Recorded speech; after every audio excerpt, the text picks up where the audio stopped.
Bienvenidos a esta segunda parte de funciones. Vamos a ver un par de conceptos, primero como lo son función compuesta y función biyectiva. Luego vamos a definir lo que es función inversa para poder definir lo que es la función logarítmica como inversa de la función exponencial, que ya hemos visto en videos anteriores. Primero vamos a hablar de funciones compuestas. Entonces, supongamos que tenemos una función y igual f de u, ¿sí? No tenemos f de x, como tenemos siempre, sino que tenemos y igual f de u. Entonces, nuestra variable independiente ahora es u. Y damos un ejemplo ahí que es raíz de u, ¿cierto? Y ahora, supongamos lo siguiente. Supongamos que u es otra función, que es g de x, ¿sí? Entonces es x cuadrado más 1, es por dar solamente un ejemplo.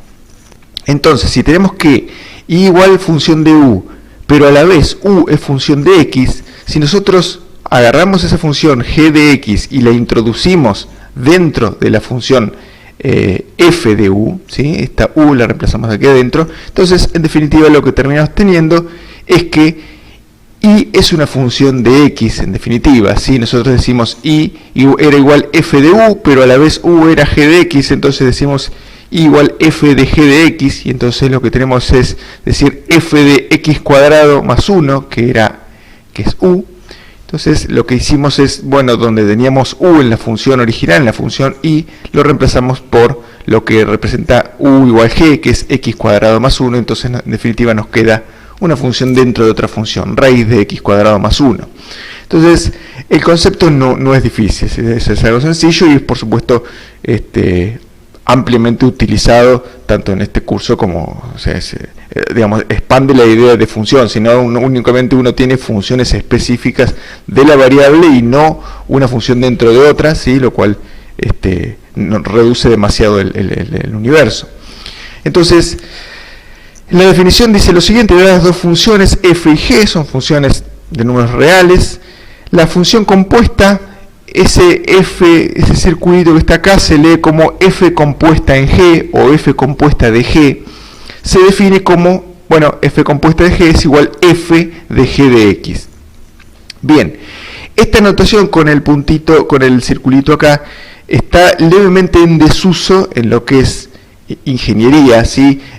Por ahí se utiliza mucho más f de g de x. No obstante, uno por supuesto la puede encontrar tanto en libros como, por ejemplo, no sé, en artículos científicos digamos, con rigurosidad matemática se encuentra esta notación matemática, ¿sí? En general, esto es lo que nosotros más utilizamos. Entonces, si pensamos en este diagrama de máquinas que habíamos introducido al principio, cuando dimos la definición de función, decimos que si g representa una función, f representa otra función, son dos máquinas, entonces uno agarra una x, la introduce en la función g y terminamos obteniendo la g de x, que es nuestra conversión, eso es lo que le hace esta máquina, y luego g de x lo agarramos y lo introducimos dentro de la otra máquina f y tenemos f de g de x, que es nuestra salida. Eso como si fuera una función dentro de otra, es exactamente esa es la idea. Entonces, vamos a hacer un ejemplo para clarificar ideas. Decimos f de x es igual a x cuadrado y g de x es igual a x menos 3. Fíjense que ahora damos dos funciones cuya variable independiente es x. El tema es que no importa qué letra yo use acá adentro, si yo uso x, si yo uso u, si yo uso t, lo que fuera, lo que me indica la letra que está aquí adentro de estos paréntesis es cuál es la variable independiente que yo voy a usar, porque yo podría tener otras letras acá, pero si no figura acá como variable independiente, las otras se toman como constantes, o sea, como números.